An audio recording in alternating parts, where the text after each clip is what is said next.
Сәлеметсіздерме оқушылар, бүгін Қазақстан тарих пәнінен өтетін сабақтың тақырыбы Андронов және Беғазы Дәндібай мәдениеттері екінші сабақ.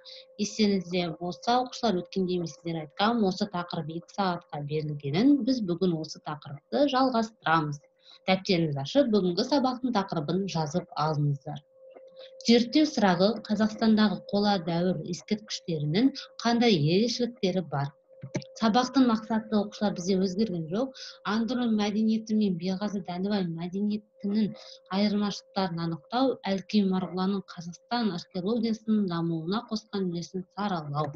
Ең алдымен оқушылар өткенде көрген бейне материалымызды тағы бір рет мұқият көреміз, содан кейін тапсырма орындайтын боласыздар.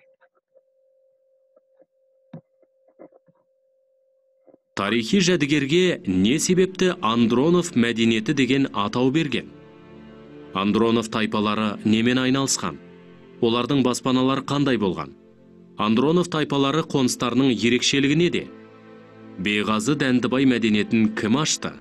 Беғазы Дәндібай мәдениетіне жататын ескерткіштердің ерекшелігі неде?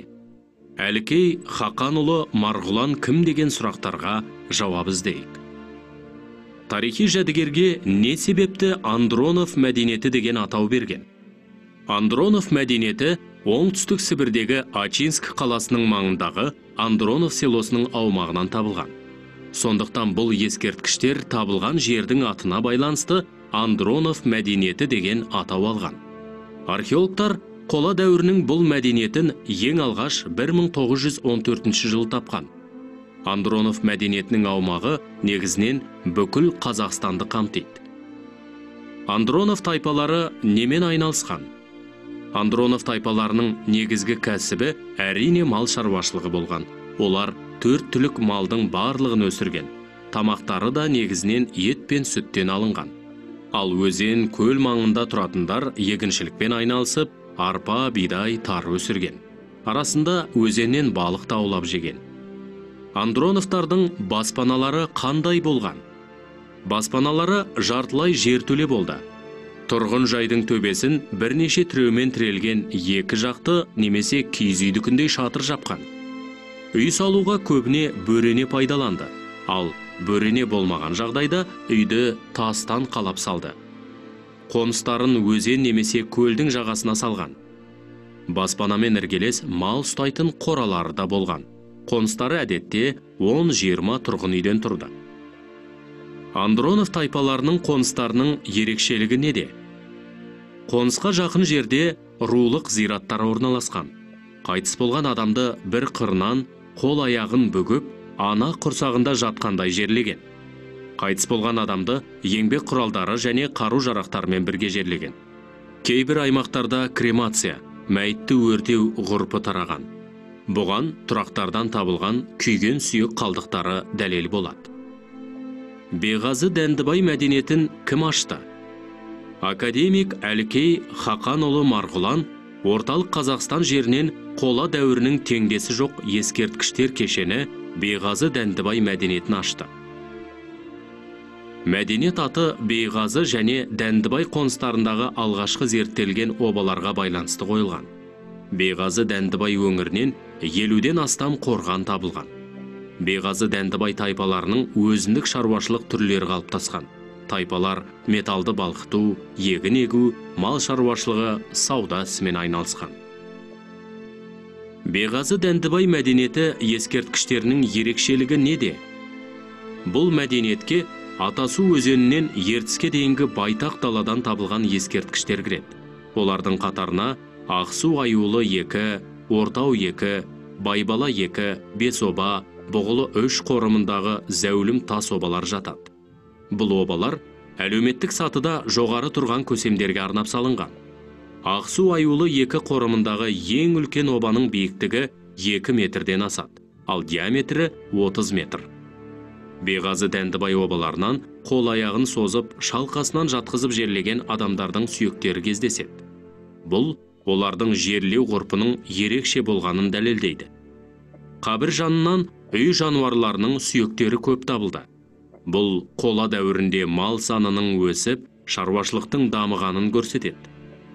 Беғазы обаларының ерекшелігі діни ғұрыптық заттардың қойылғаны, құрбандық шалуға арналған арнайы орындардың болуы. Қазба жұмыстары барысында тас тесенің табылуы тайпалардың егіншілікпен айналысқанын білдіреді. Оқушылар бейнематериалды көріп аяқтадық. Ал енді тапсырма орындайық. Бірінші тапсырма керекті сандарды жаз. Оқушылар, міне бізде керекті сандар 10, 20, 19, 14, 32, 50. Бірінші, археологтар Андронов мәдениетін ескерткіштерін ең алғаш жылы тапқан. Керек санын біреуін таңдаймыз. Екінші, Андронов мәдениетінің қоныстары тұрғын үйден тұрды. Керекті санды қоямыз. Үшінші, Беғазы Дәндібай мәдениетінің өңірінен де астам қорған табылған. Керекті санын біреуін қоямыз. Төртінші, Ақсу аюлы 2 қорымынан табылған ең үлкен обаның биіктігі метрден асады, ал диаметрі керекті сандарды қоямыз.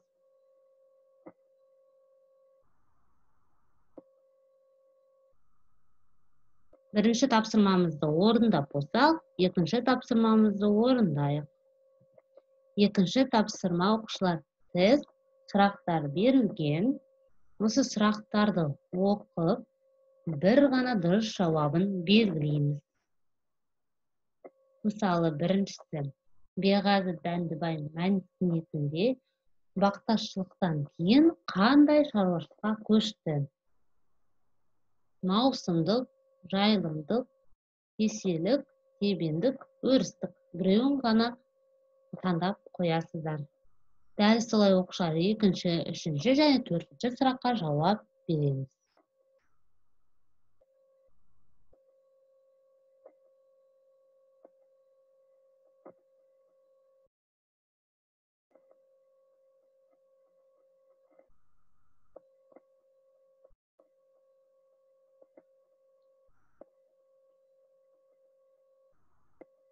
Оқушылар, екінші тапсырмамызды орындап болсақ, бүгінгі біздің сабақ аяқталды. Сау болыңыздар.